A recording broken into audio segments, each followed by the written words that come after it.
Mrs. Kitty, nababaliw na ba kayong tuluyan? Hindi! Ikaw ang gumawa niyan! Kinula mo ang anak ko! Hinihate kita! Well, ganyan na mangyayari kapag nag-decide na tayo magpakasal.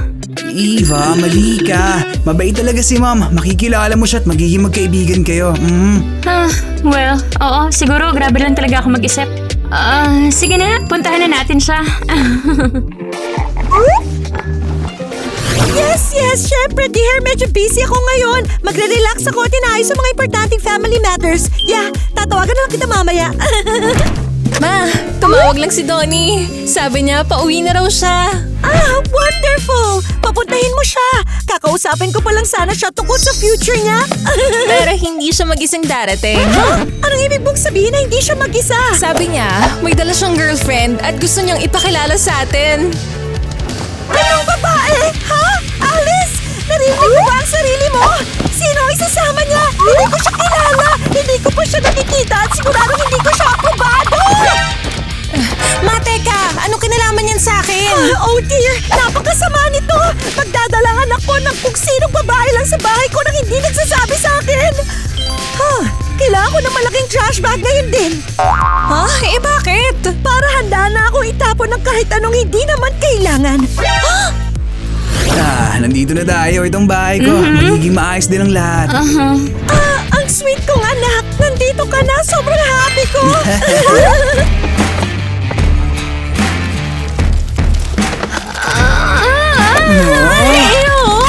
Namiss kita ng sobra, baby ko! Anak ko! Ma'am, anong ginawa niyo? Bakit? Ako? Nagtatapon lang ako ng basura, sweetheart! Napakalinis kong babae! Weird. Di ba may basurahan dito? Ang labo, baka nilipat nila tapos nalito si Mama. Para lang alam niyo, hindi ako basurahan. Talaga? Kasi nung nakita kita, hindi ko akalain. Ma'am, Alice, hindi ba kayo nahihiya? Ito ang girlfriend ko, Eva ang pangalan niya. Ha? Girlfriend?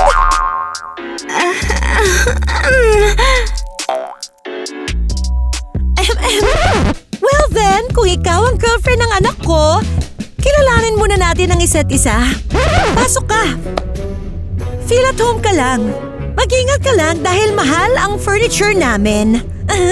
Siyempre naman, maingat kaya ako. Salamat sa pag-imbita sa akin. Ang ganda po ng bahay ninyo.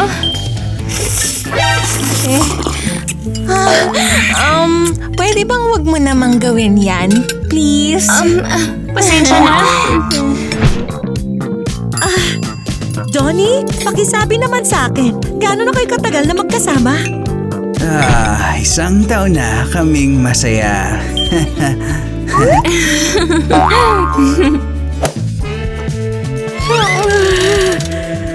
Isang taon? At ngayon ko lang nalaman na may girlfriend ang anak ko. Napaka-interesting naman.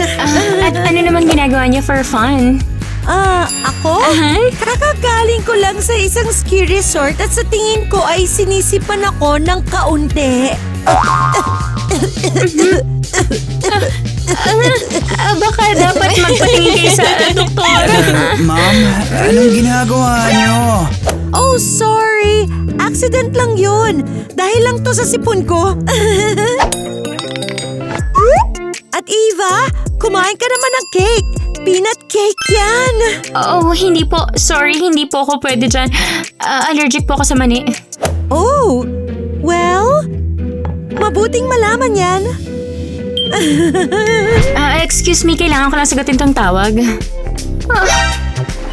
Pasensya na po talaga. Kailangan ko na umalis. May problema yung kaibigan ko.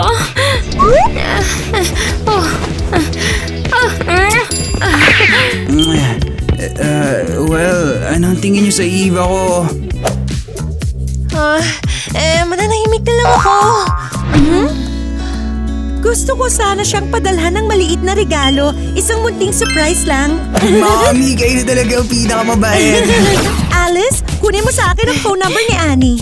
Ma, pero ex-girlfriend niya ni Donnie. Bakit kailangan mo pa yun? Aling parte ng sinabi ko ang hindi mo naiintindihan? Siguradong may pinaplano si Mama.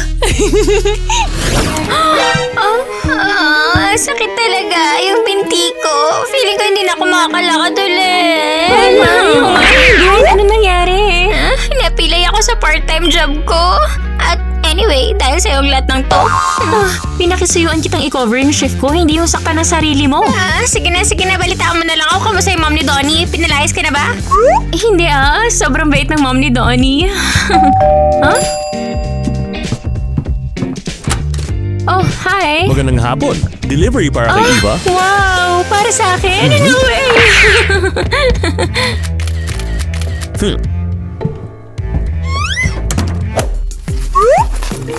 Oh, may note. Binibigyan kita ng mamahaling sapatos para mabilis kang makalaya sa bayang ito. Ano? Galing sa mami ni Donnie kay Mrs. Kitty. Cool. Wow! May, ang ganda ng mga sapatos na to! Maganda nga, oo. Pero hindi ka ba nag-aalala na parang sinasabihan ka na lumayas ka sa bayan? Teka lang. Oh no! Masyadong maliit.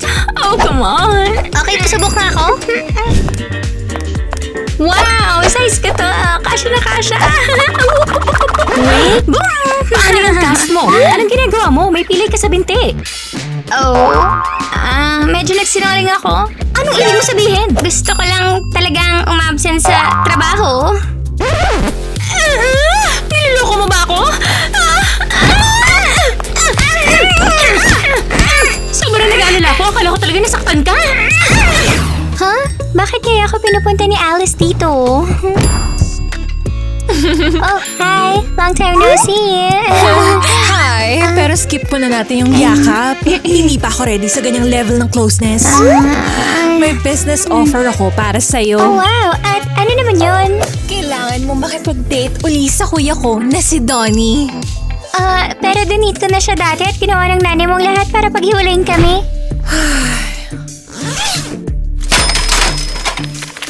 Oh, wow. Ito ang pera. Simple lang ang trabaho mo.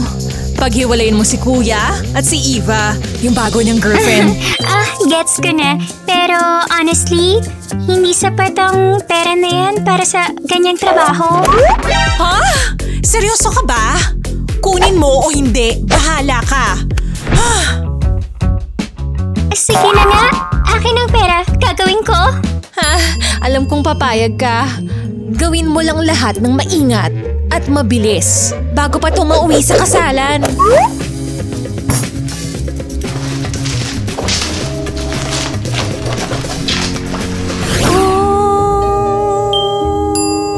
Sana'y marinig ako ng mga higher powers. Please, paalisin yung babaeng yan sa pamilya namin. Tingnan mo lang to! Murang furniture, pangit na renovation.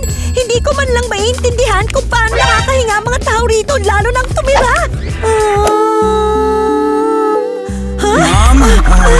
Anong ginagawa niyo? Oh anak, andito ka pala. Nagme-meditate lang ako ng kaunti.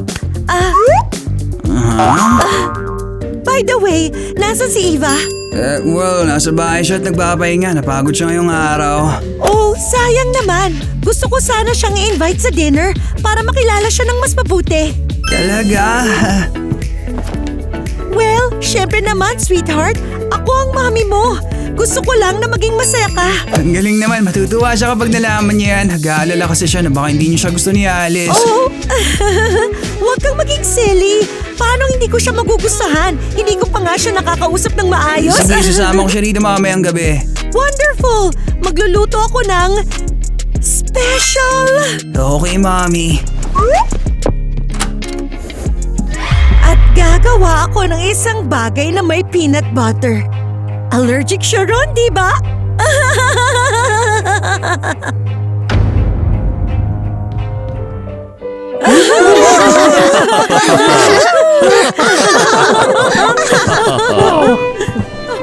Wow, Mom, anong nangyayari? Halika na, may dinner party tayo. Sabi ko sa'yo, at ini-invite ko rin kayo ni Eva.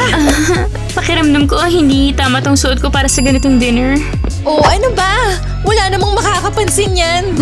Tama siya, Eva. Tara, mag-hello tayo.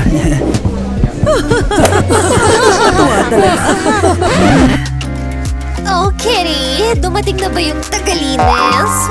Mukhang sobrang hirap para maging cleaning lady siya. Kahit ang mga cleaner ni Kitty ay social pa rin. Tama na to, sabi na nga! Eva, sandali. Anong problema? Hindi ko kayang pinagtatawanan lang ako ran. Sorry, Donnie, pero hindi pa ako ready sa ganitong ka-fancy na party. Eva, huwag ka nang malungkot. Kung gusto mo, ipahiram ko sa'yo yung isang dress. Tapos, balik ka rito. Oh, wow, talaga? Sis, magandang idea yan. Tara na, Eva. Let's go. Magiging okay din ang lahat. Bibihisan ka namin na maganda. Well, okay. Magtitiwala ako sa'yo. Oh, wow. Alice, hindi ako makapaniwala. Siyempre naman, galing to sa latest collection. Oh, natatakot pa nga akong hawakan to. Baka kasing presyo na to ng buong kwarto ko. Oo isuot mo na nga lang yan. Gusto ko lang makita kung bagay ba talaga yan sa'yo. Oh, come on. Wait. Ayaw pumasok. Patingin nga. Dahan-dahan naman. Kailangan ko huminga. Ang weird. Hindi siya masara sa likod. Tama na to. Bad idea talaga to eh. Hindi na ako babalik doon. Uuwi na lang ako. Hey! Anong problema? Ayaw bumukas ng pinto. Talaga ba? Hindi nga. Nakalak siya. Hindi maaari yan. Nilak mo ba? Ikaw ba? Ako? Siyempre hindi. Wala akong ginawa. Hey! Tulong! Buksan niyo yung pinto! Eva, tatakutin mo lang sila eh. Wala akong pake. Gusto ko nang lumabas. Oh, ano ba? Nastuck lang yung pinto. Na-stuck sa isang mansyon kung saan milyon-milyon ang halaga ng lahat? Well, nangyayari talaga yan. Phew. Hi, Tony! Pagod? Anong ginagawa mo rito? Hindi mo ba inaasahang makikita ako? Kulang pa ang salitang yan. Paano ka ba nakapasok dito? Inimbita ko ng nanay mo. Sabi niya may dinner party daw ngayong gabi at bagay na bagay raw ako ron. Ang mom ko? Oo. Sobrang bait niya sa phone. Sabi niya matagal na raw niya akong hindi nakikita at ako raw talaga ang perfect match para sa'yo. Baka may pagkakamali lang. Hindi ka dapat nandito. Pagkakamali? Ano ibig mo sabihin? Ibig ko sabihin, hindi ka na babagi rito. May girlfriend na ako. Yung Eva na yon? Nandito rin ba siya? Oo, at yan mismo ang dahilan kung bakit dapat ka na umalis. Huwag ka naman masyadong harsh. Pwede naman tayong bumaba, tumabi sa kanila at mag-uusap. Hindi, wala akong pupuntahan kasama mo. Ayaw mo man lang ba akong yakapin? Hindi, break na tayo kaya paalam. Umalis ka na, iwanan mo ako. Honey, huwag kang lalapit. Sinabi ko nang tapos ng usapan natin to. Mukhang hindi pa tayo tapos mag-usap, Donnie. Wait, hindi ka na lang pwedeng umalis ng ganyan. Donnie, gusto ko lang sabihin na parang gusto ko nang umuwi. Ano? Donnie? Eva, hindi yan ang iniisip mo, promise. Siya lang tong... Malinaw naman eh. Hindi mo na kailangan tapusin. Oh well, sa wakas, ngayon nakita mo na ang lahat gamit ang sarili mong mga mata. Eva, sandali, please. Kahit saglit lang, wala lang to. Gets ko na lahat. May ex na naka-fur coat, may pakis pa sa hallway. Ang sweet ha? Salamat. Huwag kang aalis, please. Hindi ko kaya nang wala ka. Itigil mo ng pagsisinungaling. Nakita ko ng lahat. Eva, pakinggan mo muna ako kahit sandali. Hindi kita hayaang umalis. Gusto ko itong maging asawa. Ano? Anong ibig mo sabihin asawa mo? Tony, seryoso ka ba? Eva, ayoko na magsayang ng oras. Kailangan kita. Hey! Anong ginagawa mo? Pinapasayo tayo ng mga subscribers natin, kaya gagawin natin.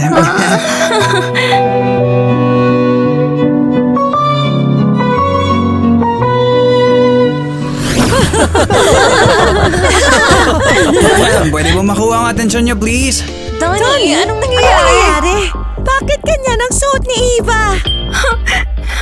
Mga bisita, may kailangan akong sabihin. Donnie, tinatakot mo kami. Matagal ko na itong pinag-iisipan at na-realize ko na mahal ko talaga si Eva at gusto kong makasama siya habang buhay. Oh no! Please, wag naman ito! Eva, papakasalan mo ba ako? Gusto kitang maging asawa. Donnie, anong ginagawa mo? Proposal ba to? Well, pati subscribers natin gusto rin tayong magpakasal. Anong nangyayari? Seryoso ba kayo? Anong ibig mo sabing asawa? Ane? Ginawa ko na lahat ng makakaya ko. Hindi ko na problemang iba pa. Oo, pumapayag ako na maging asawa mo.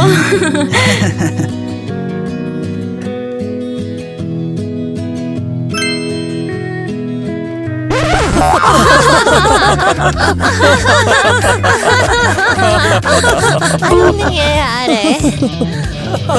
Kitty, narinig mo ba yun? Pakakasalan ng anak mo yung cleaning lady. Nakakahiya! Hey! Misunderstanding lang to. Isang biro lang. Hindi siya cleaning lady. Sa totoo lang ay napakayaman ni Eva. Ano ba pinagsasabi niyo? Ma'am, tama na. Donnie, ilayo mo muna si Eva ngayon din bago pa niya tuluyang mapahiya ang pamilya Ma'am, natin. hindi ko ilalayo ang fiancé ko kahit saan. Ako! Masama ang pakiramdam ko! Donnie! Tumawag ka ng doktor, si Mama, please! Nangihina ako. Pakiramdam ko ang lakas ko. Nawawala sa akin. Ma'am, magpakatatag kayo. Nandito lang kami ni Eva para suportahan kayo. Maging okay din ang lahat. Opo, Mrs. Kiri, nandito lang kami. Importante po kayo sa amin. Donnie, hindi mo na sana dinala si Eva rito. Kapag tumitingin ako sa kanya, lalong sumasama ang pakiramdam ko. Pero masaya ako na pumunta kayo, talaga. Oh, Donnie! Kamusta si Mama? Sabi ng doktor, kailangan ni Ma'am ng pahinga. Kaya dito muna kami ni Eva para alagaan siya. Ano? Kayo ni Eva? Titira sa mansion natin? Alam mo Ma, tingin ko magandang idea talaga na tumira si Eva sa atin, di ba? Ano? Talaga? Siyempre naman, mas gagaan ang pakiramdam ni Mama kapag magkasama ang buong pamilya. Tama ba, Ma? Oo, sa bahay mas magiging madali na siyang asikasuhin. Ang pinakamahalaga ay gumaling kayo agad, Ma'am. Oo, gagaling ako sigurado. Lalo na kung malapit kayong lahat sa akin. Gwen! Tingnan mo ang dala ko! Shock pa rin ako! Nanginginig yung mga kamay ko! Tingnan mo! Ano yan? Sing-sing to na may dambuhalang diamond! Nagpapasakit si Donnie! Magpapakasal na Wait, ako! seryoso ka bang sinabi mong ikakasal ka na? Tama ba yung narinig ko? Oo! Hindi pa rin ako makapaniwala. Wow! Akin na, gusto ko makita na malapitan. Laki na sing-sing na yan. Pansamantala muna akong titira sa bahay ni Donnie. May sakit yung nanay niya at kailangan nila ng tulong. Pwedeng pasuot ng singsing? Kahit saglit lang? Gusto ko lang ma-feel maging rich bride. Sige na nga, dahan-dahan lang ah. Oh, wow! Bagay pala sa akin to. Tignan mo, kintab. Okay, tanggalin mo na. Okay. Isang segundo lang. Sinusubukan ko na. Weird. Parang na-stuck siya. Ano ayaw matanggal? Tanggalin mo na, bilis! Sinusubukan ko na nga. Ayaw talaga matanggal. Hoy, Wait, huwag kang mag-panic. tama na yan. Sobra na.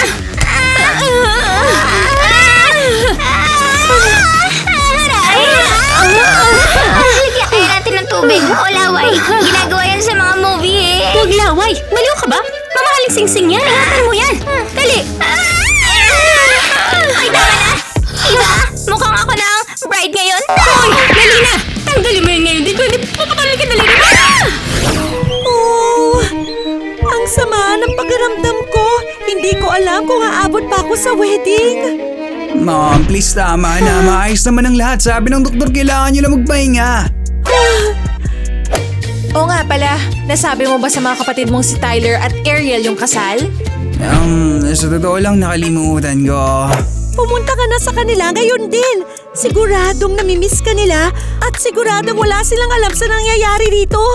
Tama kayo. Bibisitahin ko sila at iimbitahan ko na rin sa kasal.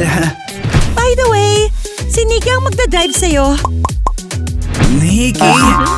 Ano? Ex ko yun. Surprise! Donnie, ready na ako! Let's go!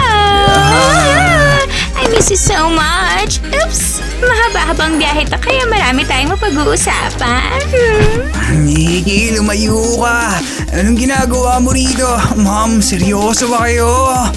Anak, bakit ka ba ninenervyos? Mabait na babae si Nikki. Napakalinis at napakagaling niyang driver. Ma'am, ex ko siya. Well, ex, hindi ex. Anong pinagkaiba nun? Sige na, sweetheart. Mas magiging kampante ako niyan. Ang puso ko. Okay, pupunta na ako. Pero may iwan dito si Eva para ligahan kayo. Syempre naman, anak. Huwag kang mag-alala. Oo, kakayanin namin. Ingat sa pagdadrive. Perfect. Halika na, Donnie. Let's go. Time is ticking. So, Donnie, naalala mo nung lagi tayo nagdadrive ng magkasama? Sabi mo dati ako ang best driver? Nikki, wag na natin gawin to. Dalhin mo na lang ako kina Tyler at Ariel, okay? Ganun lang? Ang boring naman. Paano kung ganito? Para sa isang maliit na kiss, magmamaneho ako na parang rocket. Seryoso ko ba ngayon? Okay ka lang ba? Totally. Simple lang ang deal. Isang maliit na kiss at makakarating tayo roon agad-agad. Nikki, talagang sinusubukan mo pasensya ko. Sige na, ayan, hinalikan na kita. Masaya ka na. Oh, well, ang funny mo talaga. Pero well, deal completed. Nakakadiri yun. Alam mo ba yan? At hindi na mauulit yun. Sure. Sabihin mo na ang gusto mong sabihin. Ang totoo ay hinalikan mo na ako.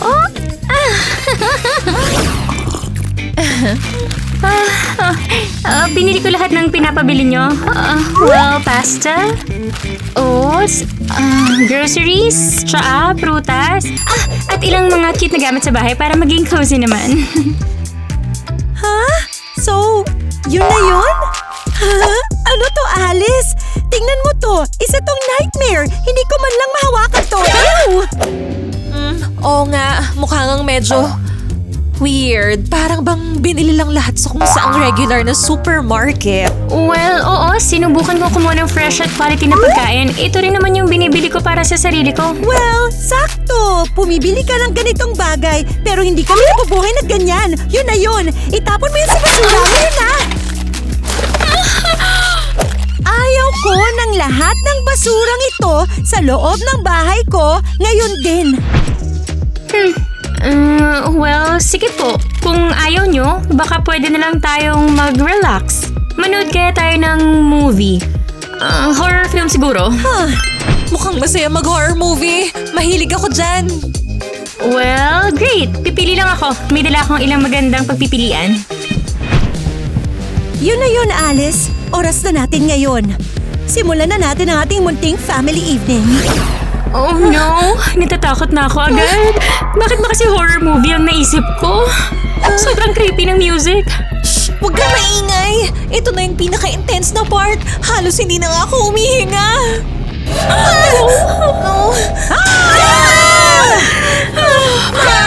Ano ginagawa niyo? Mrs. Kitty, ano ba nangyari sa inyo? Oh, relax. Nagbibiro lang ako. Bakit ba napaka-sensitive mo? Ma? Ano ba? Pati ako natakot. Sobrang nakakatakot talaga yun, Well, nanonood ka ng horror movie. Nagdadagdag lang ako ng atmosphere. Hindi yan atmosphere. Kasamaan ng ugali yan. Ma, sobra na yun. Fine. Matulog na kayo. Magpupuyat muna ako ng kaunti. Maganda ang mood ko ngayong gabi. Halata nga. Please lang, huwag ka nang manakot ng iba, ha?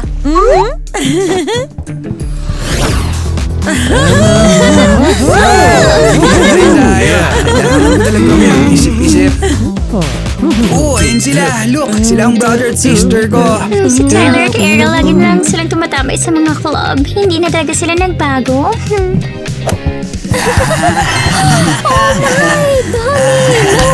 Ikaw ba talaga yan? I'm so glad na dumating ka. Buti buti nakita kita. Anong ginagawa mo dito? Gusto ko kayong makita ng personal para may sabihin. Nag-propose na ako sa girlfriend ko. Magpapakasal na kami soon at gusto ko kayong imbitahan sa wedding. Ano? Wow, seryoso ka ba? Magpapakasal ka na talaga? Teka. Kasal? No way. Sino ang bride? Si Nikki? Nope, hindi ako. Relax. Ibang pinili niya. Isang mahirap na babae lang mula sa kalye. Nikki, tama na. Hindi siya mahirap. Mabait siya, sweet, at totoong tao at sapat na yon para sa akin. Alam ba ni Mom na gusto mong magpakasal sa isang regular na babae lang? Well, kung masaya ka, yun ang mahalaga. Kahit pa magsimula si Mom ng family of four salamat. Well, dahil nandito naman tayong lahat, kalimutan muna natin ang mga problema tonight at mag-enjoy na lang tayo. Tama, tara, gawa tayo ng mini bachelor party para sa huling gabi ng pagiging single mo, Donnie. Ngayon, mukhang ayos yan, Medyo funny nga lang. Bachelor party pero nandun ang ex mo. Baliw, pero gusto ko yan.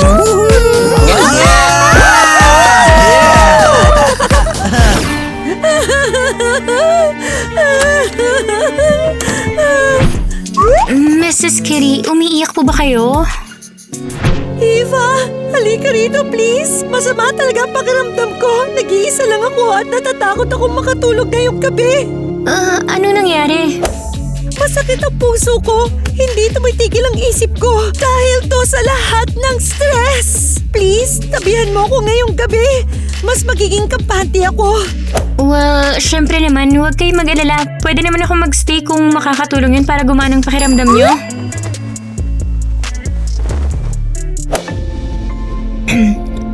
Mrs. Kitty, tulog na ba kayo agad? Ano ginagawa nyo? Aray! Aray! Mrs. Kitty! Gising! Ang sakit mo! Ano nangyayari? Seryoso ka ba ngayon? Ha? Oh, Eva? Bakit ka nasa sahig? Bakit nasa sahig ako? Tinulak niyo lang naman ako sa kama! Ano? Ako? Oh no! Baka nananaginip lang ako. Minsan ang linaw ng mga panaginip ko. Maraming salamat na lang po. Sa tingin ko, alis na ako. Mahal ko pa ang buhay ko. Oh, bahala ka. Good night po, Mrs. Kitty. Sa wakas. Buong araw ko pinangarap na gawin yon. Oo, Gwen. Hindi. Hindi niya ako sinasadyang saktan kagabi. Nagkaroon lang siya masamang panaginip. Eva, halika na sa breakfast. Sige na, kailangan ko na umalis. Tinatawag na nila ako para mag-agahan. At hindi nila ako sinusubukan paalisin. Bye.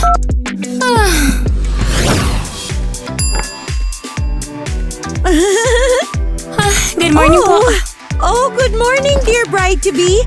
Halika, maupo ka rito sa amin. Kumusta ang tulog mo? Okay lang. Well, muntik na ako mapilayan kagabi. Oh, sige na. Huwag kang OA. Nangyayari talaga ang mga ganyan. Maupo ka, kumain ng pancakes. Ako mismo ang gumawa niyan. Salamat po. Mukhang masarap to.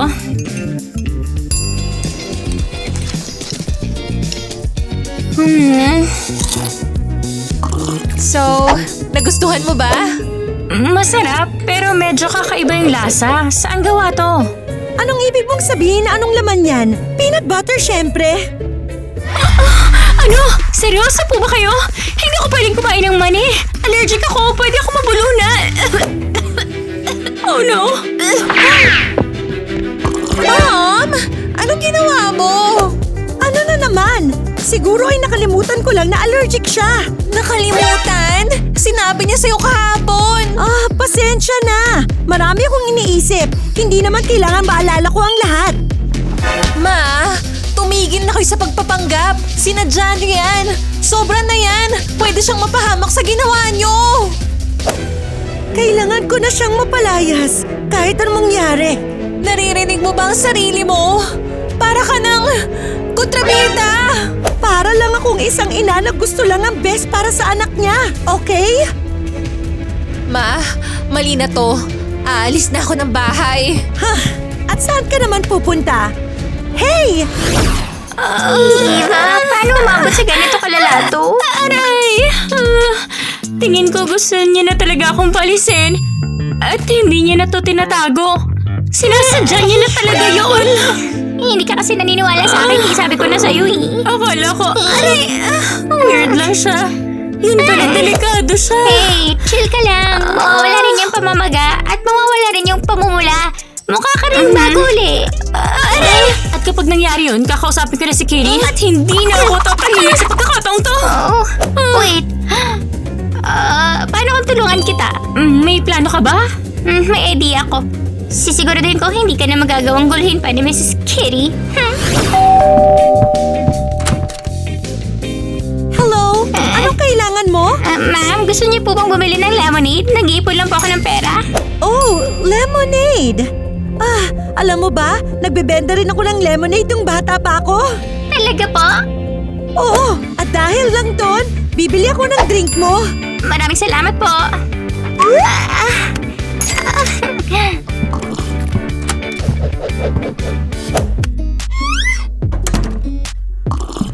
Oh, masarap pala talaga to. Parang yung lemonade lang na ginagawa ko dati.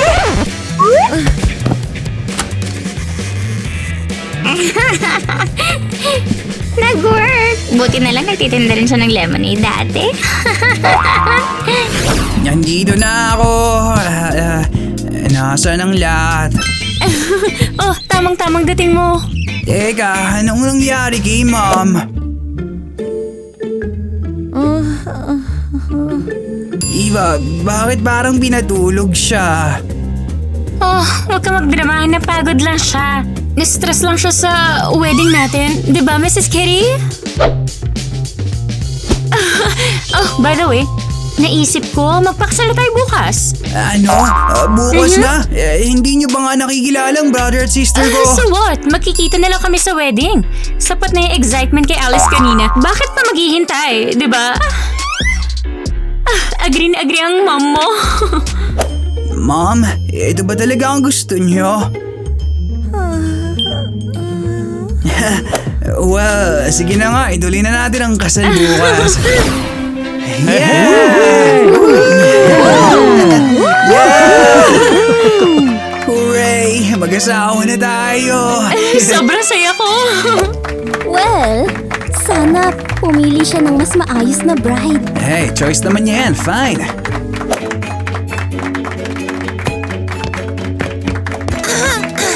Mahal naming mga panauhin at ngayon ang unang sayaw ng bride at groom.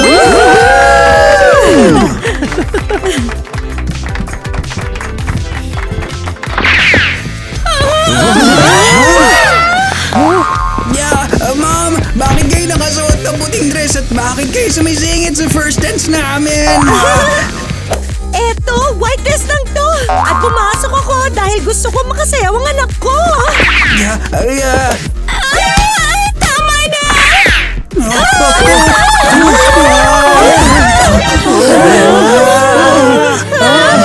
Donnie, pamuhin mo nga yung baliw mong bride.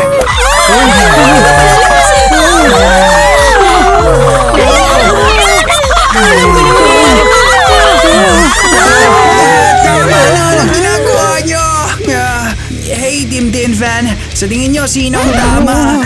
Isulat niyo sa comments at kung si Eva ang tama, mananatili kaming kasal.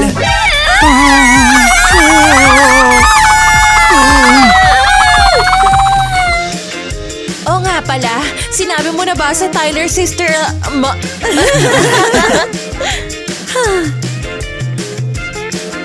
Action? Okay, fine. Ang sama ng pakiramdam ko. Wala akong idea kung kaya ko ba. Okay lang, nakalimutan ko rin yung light.